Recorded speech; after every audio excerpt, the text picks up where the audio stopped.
said it was the biggest game of the year, and it was the most important game of the year on the schedule.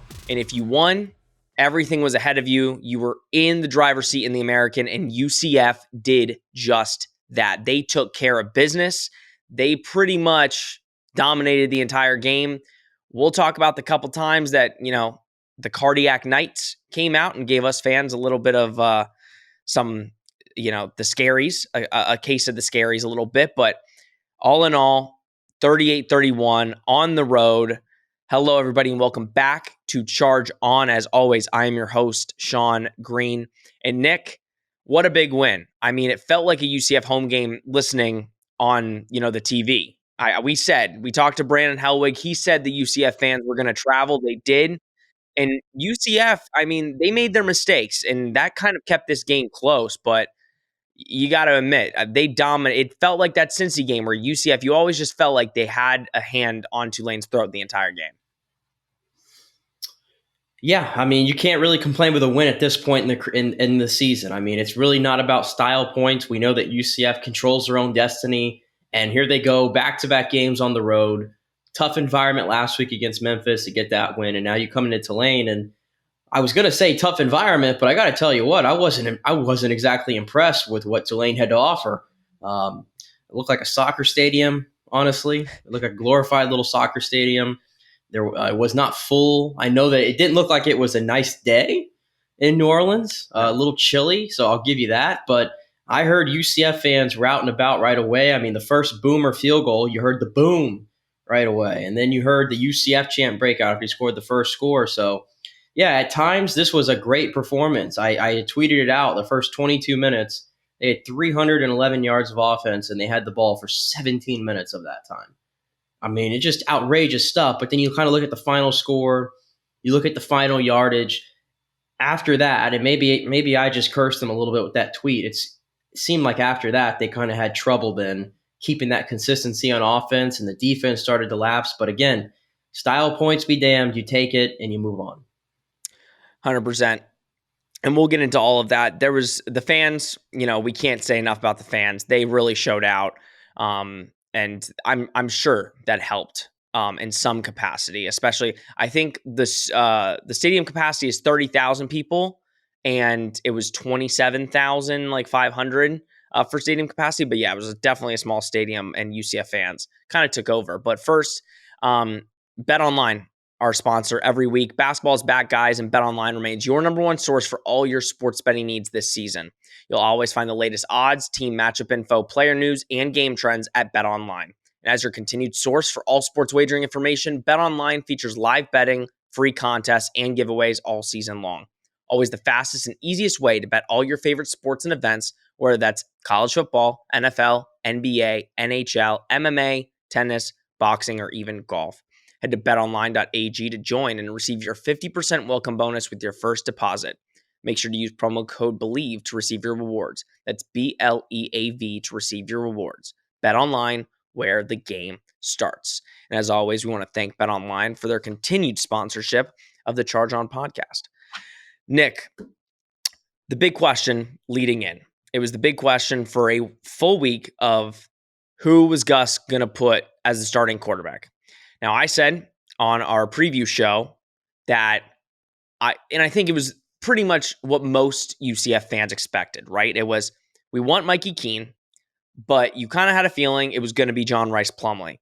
JRP was named the starter at the beginning of the season. Nothing has changed to this point. It was just the fact that you saw Mikey win 2 games. But with that being said, Nick, this felt, and, we're going to give JRP his due. Don't get me wrong. He flat out dominated this first half. He made the plays when he needed to. And at the end of the day, that's all you want out of the quarterback is just, we won the game. And I think that was the underlying thing for this game especially. But this game especially was the JRP roller coaster experience that we have grown accustomed to.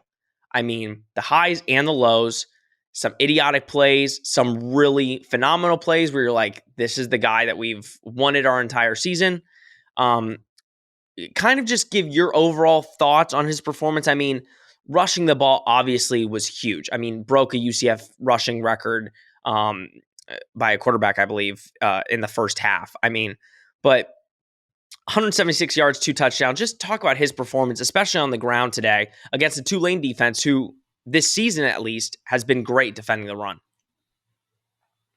Yeah, I mean, all it took for me was to see the first couple throws from JRP to know how UCF was going to have to win this game, and it was going to have to run the ball. And I mean, that's been a consistent theme when UCF's offense has kind of been humming, is they've been running the football really well, and we saw that today, running it 54 times. I think Plumlee threw 30 times, I'm not mistaken.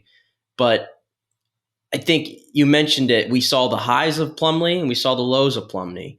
And I kind of give a lot of credit to Gus Malzahn here. I think what we've learned the last 2 or 3 games is Gus Malzahn can be very versatile when he wants to be. We know that the entire playbook, it kind of has to be cut in half, I guess you could say, when Mikey Keene's in there, because there's a lot of things we saw today from John Rhys Plumlee that Mikey Keene just can't do. I mean, even on the first touchdown that Plumlee had where he ran all the way for 67 yards, even though there was green grass in front of him, Mikey Keene is not running on that play likely. And if he does, I doubt he's going all the way like that for a touchdown. So that was a complete X factor. When they got inside the red zone at times, especially at the end there, the score that gave them 31, that's a play also where is a JRP specialty. So in the run game, he was fantastic. But in the throwing game, and I think this is the reason why this game got close, Tulane started to adjust a little bit at one point. I mentioned it. I mean, UCF had 230-something rushing yards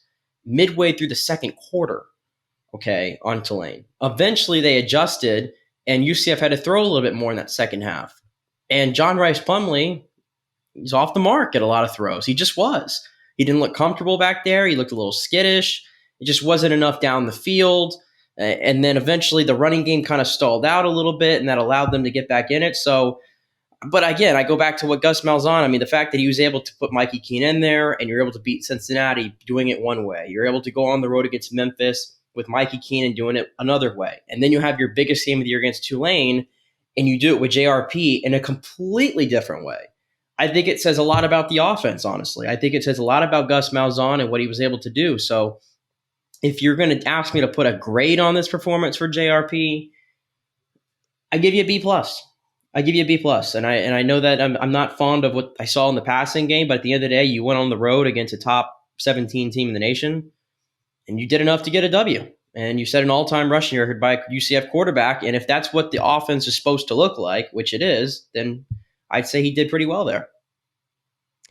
Yeah, I think that first half, honestly, is kind of the offense that we expected in a way. Like those 2 big JRP runs. Now, we didn't think we said Tulane has had problems with mobile quarterbacks. That was kind of the thought process of, but listen, even though we like Mikey and we think Mikey should start, JRP's probably going to get the nod because of that X factor. With Mikey in, Gus's playbook gets cut in half. It gets cut in half. That was kind of what everybody was saying, and it's obvious. I mean, the problem if you're facing UCF, which is a credit to Gus Malzahn, like you said, and a credit to our offense, is you have to be on your P's and Q's when you're facing this offense. I mean, your eyes, and I think they were saying it on the broadcast, which was lackluster broadcast, we're not going to lie, but your eyes need to be in the exact right place. Because if you're looking one moment to a running back, and then, JRP takes off, or you think JRP's taking it and handing it off, there's so much motion, which makes it very difficult on a defense. When it's working and when it's humming, man, it is humming. But when it's not, you see the struggles of the offense. And that's kind of what we've been saying, right? Like, give credit. UCF made the plays they needed to, and that's kind of been the story the last couple weeks, right? When they need the big plays, when they need the first downs, when they need to take time off the clock, they've made those plays, Nick. I mean, that last drive to get to 38, taken off like 8-9 minutes of play clock, crucial drive. And they did that. But in that same vein, Tulane was putting up points. They were right there. I think that passing game needs to improve just a hair. And it even shows you in the targets, dude. Like, Javon Baker had 10 targets. O'Keefe had 9 targets. Besides that, everybody had less than 3 targets. Like, Kobe Hudson had 2 targets. So if I'm a defense, you obviously have to defend the run. And that's kind of, if you're playing a UCF team and stop the run and you're looking good. But then if they're passing, it's either going to Baker or O'Keefe. I mean, that's kind of what the JRP experience has been when it comes to those receivers. Yeah, against a solid opponent like this, if he's forced to pass, if there's a defense out there that's going to stop UCF's run, do I have confidence that JRP can do it? I'm not so sure. And you can go and look at all the other wins that he had and you can tell me about, SMU was a quality opponent. Okay, maybe. I mean, SMU gave up, 55 points last week or whatever it was? I mean, I'm not going to act like their defense is quality. I mean, outside of that, I mean, Louisville has turned into one of the better teams we played this year, and he was god-awful against Louisville. So I just – the offense – but again, this is what Gus Malzahn wants. There's a reason why you have JRP here. There's a reason why Castellanos is here. There's a reason why Timmy McClain is here. They are all the same style of quarterback. And another thing that you have to keep in mind, there's still a possibility, and I'd probably say it's still likely, and credit him for not going into it right now. There's still a big possibility that Mikey Keene goes into the portal after the end of the year. There's still a possibility because it's probably going to happen. He wants to protect that red shirt. So if you look at it from that standpoint, I mean, it could be Gus saying, "Hey, we know you don't want. We know you're probably going to leave at the end of the year." Maybe they've had this discussion already. Like, thank you for winning these games for us. We got you some time in there. Good showcase for you for the portal, by the way, to beat Cincinnati and Memphis. But now we're going to go with JRP. He's our guy. We're tied to the hip to him. Whatever, we're going to go with him. We can run the offense that way. So that may very well be the reason why, honestly, why JRP's in there. But there were tense moments. I mean, you saw the exchange there on the field. I think it was on a third down, and he made a really bad read, Plumlee did, and then him and Gus kind of got into it. And and the screen, there you go.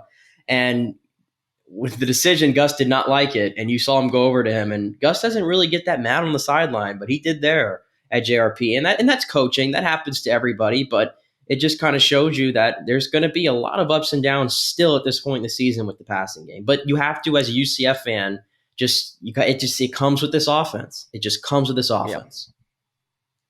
Yeah, and I've seen that more than once with Gus and JRP this season. And Gus, you can see, gets visibly frustrated at some of the decisions he makes.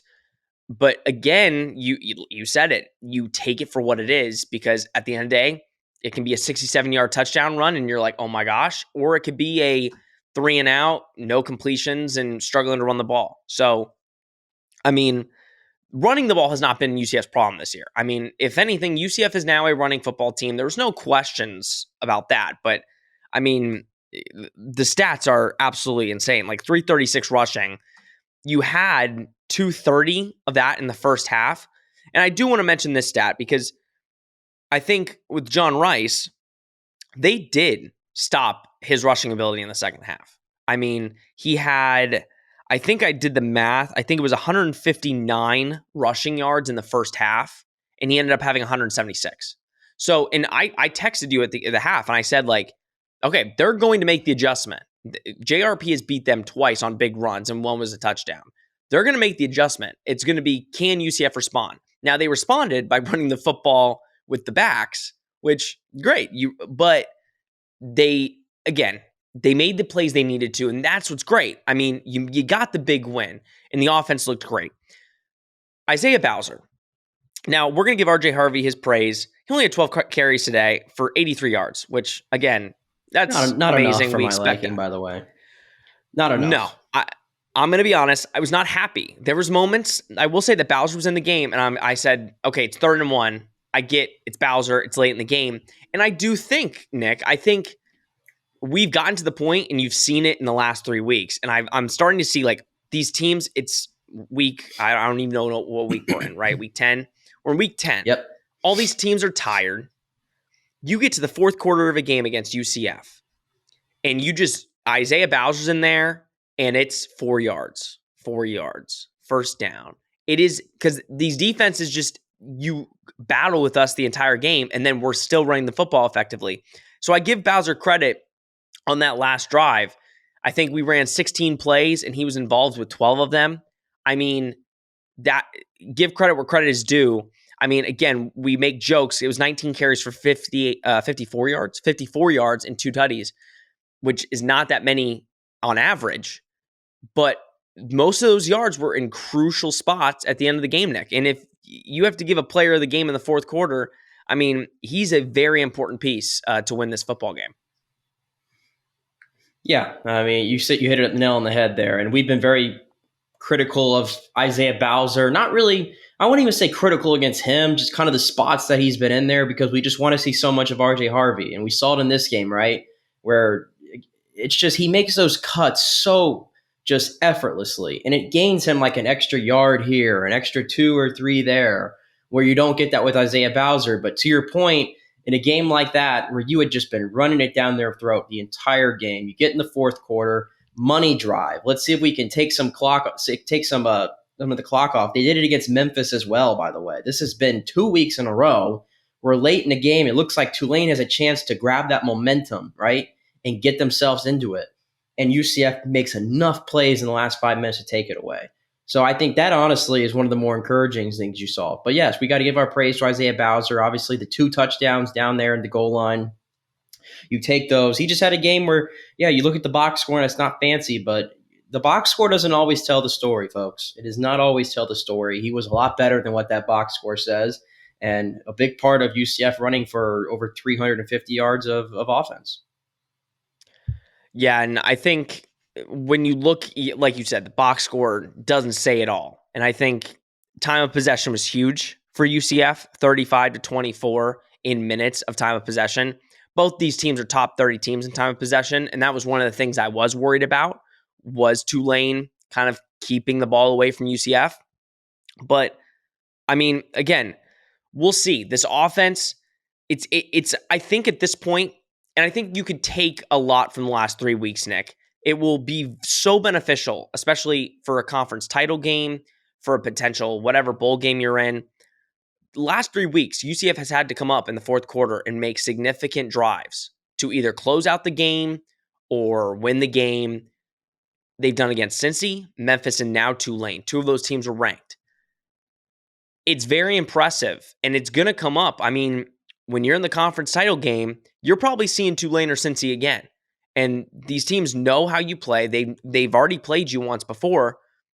You're going to have to come back, and it's going to be the fourth quarter. It's always going to come down to the fourth quarter with these teams especially. So I think having these games kind of happen the way they have happened is only going to help UCF in the long run.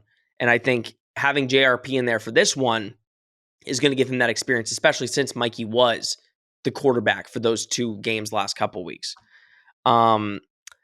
Let's talk defense, all right? Offense, we give praise. We can talk offense for hours, but this defense, listen, I get it. End of the game, there was a struggle. No question about it. But I saw a lot of people online, and again, maybe I just shouldn't look online too much because there's always this fun stuff, but 3 defensive starters were out. Probably 3 of your, and not just starters, 3 of, probably you could make arguments of your best defensive players. Your 2 starting safeties, one of your starting linebackers. I mean, here's the thing. I think 31, now we didn't say it was going to, people were saying, oh, it's defense, defense, defense. My score prediction was 31-27. I still thought we were going to give up points. I didn't think it was going to be a 20-17 game. The fourth quarter is where it kind of went all bad. Besides that, Nick, I think the defense performed pretty well, and it looks like it looked like the exact same defense up until the fourth quarter, realistically. Yeah, and that's expected. I mean, Tulane's fighting for their lives. They're at home. They had some momentum. Their defense made some stops. Give them credit. Eventually, their offense is going to come to life. I mean, let's just be real. They're the number 17 team in the nation for a reason, but without the starters being in there, and especially not having Jeremiah Jean-Baptiste, I think that's the most important thing. That's the leader of your defense right there in the middle.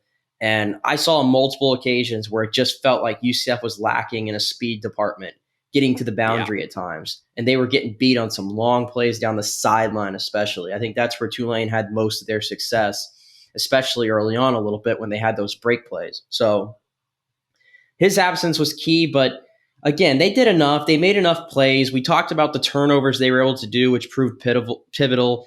They got hosed by officiating on multiple occasions. And honestly, this was on both sides. I thought there were some weak Yeah. calls. But you remember the one drive? I mean, we got two pass interference penalties. One, we could give you a maybe. The other one, absolutely not. And then a roughing the kicker, which is probably more undisciplined than a bad call than anything from a UCF player standpoint. But so they got a little unlucky there, but they battled. They did enough. We've seen this defense rise to the occasion in other games, specifically the Cincinnati game, where I thought they dominated that one for large portions there. And the SMU game, other games as well. They've had their day. And I think that's the thing about UCF that makes them really dangerous right now is either side of the ball can win you the game. It's not like one side's carrying their weight. They are playing complementary football for the most part. And you saw that today against a quality opponent without a lot of your starters out there. Yeah, and before we keep talking about the defense, you brought it up. The officiating there's no question, this is probably the worst officiated game that we've played in all year. And I don't think that's a hesitation on both sides. So it sucks. If I'm a Tulane fan, I'm upset because there were some very bad calls. I mean, the offensive lineman, too many men down the field, that was an obvious call. Thank God it got picked up. That was a huge play, but they picked the flag up and said no foul. So you throw the flag, you pick it up. And then on other ones, like you said, the pass interference, that was absolutely absurd. I mean, that was good defense by Brandon Adams. Again, he was looking back at the ball. I don't know what else you're supposed to do there. It just felt like, Nick, the officials were trying to take over the game. They were trying to do way too much with it. They were trying, like the replays were taking forever. Like, it was absolutely absurd. But that hurts teams. Like, I'm not going to say it, I don't remember the exact moments that these were happening and who had the momentum, but it kills whoever has the momentum. So yeah, it could have helped UCF in those situations, but I'm sure it hurt us also. If we're driving the ball, they have to stop the clock and, look at a play for 10 minutes. I think that's absolutely absurd. And that's like one thing it's ridiculous. Yeah. The screen was the one that I think they went to commercial, they came back, and I kind of like dozed off a little bit, did something else. And I looked up and I'm like, we're still reviewing this screen. What are we reviewing? And then there was the other one. It was the easiest incomplete pass. It was the easiest incomplete pass you could notice. Like, yeah, I'm like, I don't know what's taking so long. The other one, which by the way, side note here, I didn't get to it when I was talking about Plumlee. Slide. Okay, you got concussed 2 weeks ago. You would have never known it by the no fear. And I appreciate the no fear attitude, but I saw on multiple occasions slide, do something else, but go and take a bunch of hits right to the head or right to the shoulder, all those other things. There's no need for it, right? And no, they didn't do it, or he didn't do it rather. But that one play that I'm speaking to here with the officiating is when he got hit by two guys and the ball comes out. And we're looking at it from all these angles. All I needed to see was the one angle to tell you that his knee was down. Okay? Yeah. And we got announce crews telling me we don't have a conclusive angle, which was garbage. I could see it right there. I don't understand why that one took longer. But yes, all in all, both sides, officiating was a mess today. Yeah, on that one where it was the quote-unquote fumble, but it wasn't. I thought he was concussed. He came up, the ball was not with him anymore, and he like grabbed his helmet. I'm like, oh great, he's concussed again. I'm like, that's because he was taking some hits, and I mean, we're gonna need him. So he can't, he definitely needs to learn. And he did that in the second half. I mean, I think he was a little bit smarter, but he's just so much faster than everybody else. Get to the outside, you can do it. But yeah, moving on from officiating, because I could spend hours talking about how I know you could. Garbage. Funny story. While this was happening, I'll tell this now because, we won and I feel okay about it. While the officiating crew was happening, and we were kind of the almost end of first half play calling, and those situations were making me a little upset. So I started banging my coffee table very loudly, I guess, because our downstairs neighbor knocked on my door and said, "You're being a little loud." And I'm like, I'm sorry. That was when the officiating thing was happening. I'm like, I am so done with these officials. So I guess I was being too loud. But anyhow, defense. You had the 3 starters out. I want to give a shout out to Cam Moore. Played outstanding. Like it doesn't show up on the stat sheet, but he was in the middle of a lot of plays. He was the reason for the fumble in the first quarter. He blew that play up. But Nick, I'm going to be honest. Tajay Spears looks like the best back in the American. I know you have Keaton Mitchell. He clearly was dealing with some problem today. As soon as he got to the outside on those 2, he was pretty much gone. Like, I mean, credit to, I think, Corey Thornton. He got him on the foot on the one. That was a saving touchdown. But I don't know what he was dealing with. They used him a lot, especially in the passing game. But credit UCF's defense. I mean, they stopped the other rushers for the most part, and they kind of stopped outside runs after those 2 big runs, which was crucial in the game because then Tulane kind of was forced to throw the ball because they had nothing going with the run. Yeah, I mean, he only actually got 9 touches when you go back and look at it. Spears did, but almost 140 yards, I think, with those 9 touches. I mean, he's very, very electric. But I'm kind of surprised that Tulane didn't go to him more a little bit. And I know they were behind and they had to keep throwing. We saw Pratt do that. But, I thought receiving-wise, Tulane didn't have the best day. We saw some drops, some really crucial drops from guys who, again, we regard as some of the better receivers in this conference, right? Especially Deuce Watts. I mean, he had a drop, I think, in there. It wasn't a great day for them, and I didn't think they took advantage of having UCF having 3 guys out. Yeah, I will say I'm glad I didn't have McDougal on our team today. I mean, I feel sorry for him, but McDougal ended with a nice 0 for 0 in this one.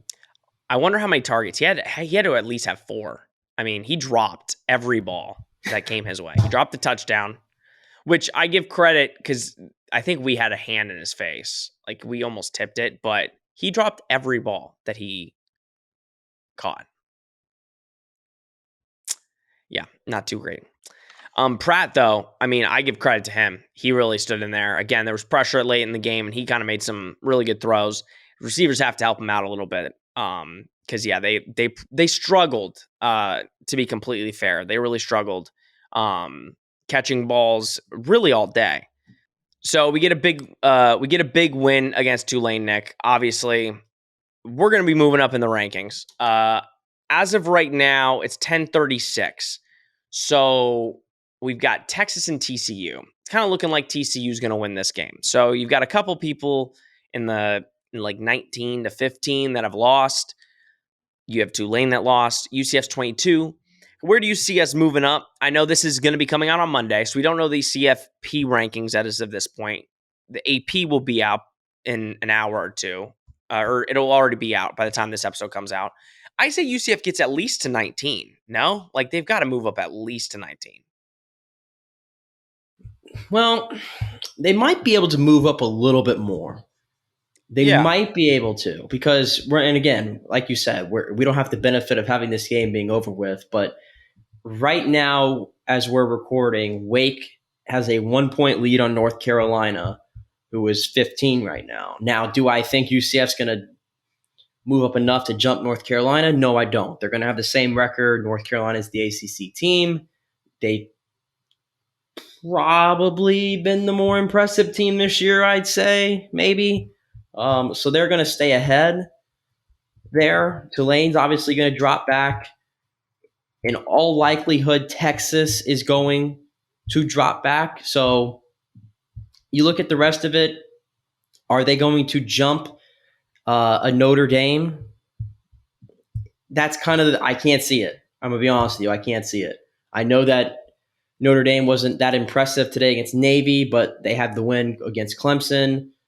Dominant win against Syracuse, who now is about to have lost 4 in a row. But it's the brand. It's Notre Dame. So I don't know. The more I'm talking about it right now, actually, I don't know how many spots they're going to move up. I think maybe they'll move up 2 for all I know. I don't know. There wasn't a lot of upsets today like there was last week, really. And you have some teams in front of them that were also inactive. So, they're going to stay put. Hell, I wouldn't put it past. I mean, Florida State's one spot behind UCF, and Florida State right now is up like 5 touchdowns against Syracuse. Yeah. So is it going to surprise anybody if they jump UCF? No, No. right? Washington right now is in a dogfight with Oregon. They're 25. If they beat Oregon, guess what? They're climbing into the top 20. So, hell, they might not move at all. They might not move at all. Well, they'll definitely move. I mean, you beat the number 17 team in maybe. the country. They can But hop I think Illinois. They'll hop Illinois. Well, this is where the bias might come. I mean, now, Nick, first of all, let's talk about just how impressive of a win it is in the grand scheme of the program. I think there's only been a couple times, this is the third season where UCF has beat 2 top 25 ranked teams. The other was 2017 and 2013. This is the third time they've done that. Now, for years, right, people have been saying strength of schedule, UCF strength of schedule is poor. They don't play anybody. But I think, Nick, this is the perfect example of everything we've been saying in the American. The American's gotten a little bit more respect. You had a Tulane team who, if you look at their strength of schedule, I mean, okay, they beat Kansas State. They lost to Southern Miss. I mean, so how were they number 17, right? You had Cincinnati ranked. So the Americans gotten their respect. UCF is now atop of that conference. And you could see there was teams that are probably ahead of UCF. The UCF would give serious problems and would most likely win a lot of games against these top 25 teams. What does it just say about the program and honestly what it says about the American and how it has been looked at for years as being not as strong when everybody really knows it is a strong conference and UCF is proving that right now. Yeah, I think it says a lot at this point in the season for UCF to have been, even coming into this game, to have been a 2-loss team and to actually be 22. Like, if this occurred 4 years ago and they were a 2-loss team, there's no way they'd be ranked. There is no way they would be ranked. But here they are now. We've talked about that brand, obviously the Big 12 thing coming up. But yeah, I think it's a big thing. I think of all the teams in the American, including Cincinnati, which I'm not diminishing what they did last year because that was incredible. It changed. It honestly, I don't know. I mean, the performance in the thing, you can argue if it changed the sport or not, if they're ever going to put another team in there again from the group of 5. We'll see. But for the moment, it seemed like it had changed things. So I'm not diminishing that. But UCF has definitely been the most successful American team. And I think their brand has probably seen the biggest uptick in the past decade, or definitely 5 years, but I'll take it back to an entire decade of being put on the map here and being a national brand now, especially as they go into this. So it is a big deal. And I think this is probably UCF's biggest conference win, man, probably 4 years. I mean, think about that. I mean, it probably is. Probably 4 years, their biggest conference win, 2018, right here against Tulane. So in some respects, it doesn't feel like it was that big, like the games were years ago. And maybe that's because you do have the 2 losses on your record. But again, keeping everything in mind, the goals are still on the table. The conference championship is well in reach. Hopefully getting that as a home field advantage here in Orlando. And then if you win that, and we're getting to that point now where we're getting close, you might be the group of 5 bid. I mean, we just saw Liberty lose to UConn, by the way. So that takes out another team in the group of 5. It seems like it's UCF, Tulane, or Cincy. I mean, one of those 3 is most likely going to be the team that gets the bid. But and UCF's in the driver's seat. They just, unless they trip up here.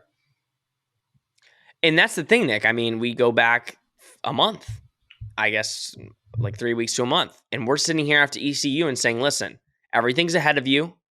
You have to win your game. You have to win out. Like, you have to win the conference games. The teams that are ahead of you, you're playing. You beat those teams, and you're set. And UCF has done just that. I think that, I was confident in both these games. I think UCF is just, we've said it, they're the best roster in the American. That's not a question. It's just if they play it. And I think they've proven, especially against Tulane and Cincy, how good they are. Now, I think it doesn't feel as, because it is a huge win. This is the biggest regular season win in the last 4 years, 5 years. There's no question. Well, I'd say 4 years, because the USF 2017 game was probably bigger, but and maybe the Cincy College game day. But this, I mean, it's the highest ranked opponent you've beat during the regular season. I think it maybe just doesn't feel as big as because like we've always known Tulane to be average, and listen, great competitors. They are a tough team, and if we see them in the American, I feel like this game is going to be much tougher for both sides. It definitely won't be 38-31. I'll tell you that if they come to the American. But Nick, I'll be honest. Right now, I would be very shocked if we don't get a UCF Cincy championship game. Not that I don't think Tulane could beat Cincy. The way it's just going, I see Cincy winning. And Tulane doesn't have an easy last two. They have to play SMU, which we're not, again, you've said, we're not saying SMU is amazing, but they've kind of hit their stride offensively. So I don't know if Tulane wants to get into an offensive shooting match with, SMU. And then you have to play Cincy the next week. So you go UCF, SMU, and then Cincinnati. I think Cincinnati's got it a little bit easier with Temple next week, and then they get a week to, it's kind of an easy week with Temple, and then you got Tulane. So that would be something if UCF gets Cincy twice at home. But I think UCF needs to win their next two. I mean, Navy's no easy out. USF is a piece of cake, but Navy's no easy out. You win next week, you get to host your conference championship most likely, and that's huge for the program. And they can leave the American winning out. Yeah, I think in a weird way, it's like the Navy game, even though it's at home, feels like it could be more of a trip up than the USF one, which is a rivalry game, because USF's just dead in the water right now. I mean, I don't know if you caught much of that game today, but just dead in the water right now. We know that. And when UCF plays them there in Tampa, it's likely going to be a near home game for UCF. And there's a lot of UCF fans who are running the mouth right now about USF. So they're going to travel in full force for that one. So I'll be there. I know you'll be there. You're housing me. Exactly. I mean, I'm housing y'all. We'll all be there. We'll all get to witness it. So which should be good. But Navy next week, 11 a.m. start. That's a new one for me. An 11 a.m. start. So I can't imagine that the crowd's going to be too jacked up for that one, right? No. I mean, again, Navy gave Notre Dame all they could handle in the second half today. UCF needs to take care of business. In all likelihood, they should take care of business. Let's see if they get some guys back in this one as well on defense, which they're going to need. But I agree with all your points on that, and I also agree that I think Tulane is probably due to slip up also. I think this was, to me, this was close to their Super Bowl in a sense, and they didn't really give themselves a good shot coming out like they did in the first quarter. So I think they're a little shell-shocked right now, and I don't know how well they can rebound against another high-powered offense and then Cincinnati right after that. Yeah, and to be honest, I'd rather see Cincy. I mean, credit where credit is due. Tulane is not an easy out. I know UCF kind of just controlled the game, but I'd rather see Ben Bryant than Michael Pratt. 100%. If you're looking at it just from a quarterback standpoint. 100%. And not saying Cincy won't be better. I mean, they've played in the bounce house before, and I know we're getting ahead of ourselves, but we're kind of just assuming, listen, you beat Navy, and we'll give you our Navy preview next week because they are not they're a tough out. I mean, they just brought Notre Dame to the wire. They beat this team last year. With the caveat, I mean, it was every team's week different. One of every team's got an expiration date, and it's 12 months, and it ends. I get that, but a lot of players on this team who were a part of that loss. 100%. But it should be interesting. I mean, again, we like to always get ahead of ourselves, but I think with this win, you put yourself in the driver's seat. It's looking clean. It's looking like it's going to be an American championship in Orlando, and then you got to win it. But listen, the next 2 weeks are going to be fun. We got to win those two, and then we go from there. That's pretty much it, guys. I mean, what a game. I mean, penalties, have to cut down on those. But besides that, I mean, get your guys healthy, keep playing the way you're playing, and you're on your way to a championship and then potential New Year's Six. I mean, credit to Gus Malzahn and his staff. I can't say it enough. I mean, you have 2 top 25 wins on your schedule. I mean, good for them. And JRP, keep doing what you're doing. Let's just complete a couple more bowls. How about that? All right, Nick, anything to say closing out the biggest dub of the year against number 17, Tulane? Huge win for this program. Huge fan as a fan of somebody who covers the team like we've been doing here for the last couple seasons. And go Knights and charge on. Charge on indeed. Guys, it's going to be an interesting couple weeks. I mean, you got 2 more weeks of the regular season, and then you're hopefully hosting a conference title game, which will be insane in Orlando. Thanks, Nick, as always. And guys, thank you for tuning in. What a big win. It's always great to go over it and talk about it each week. We will be back on Thursday to give you everything Navy. I know, 11 a.m. start time stinks. So hopefully tailgate starts at like 6 a.m. on Saturday so you can get all your drinks in before you hit the tailgate. But we will go into everything Navy so you guys know who you need to watch out for on Saturday. This has been Charge On, presented by Bet Online. We will see you on Thursday.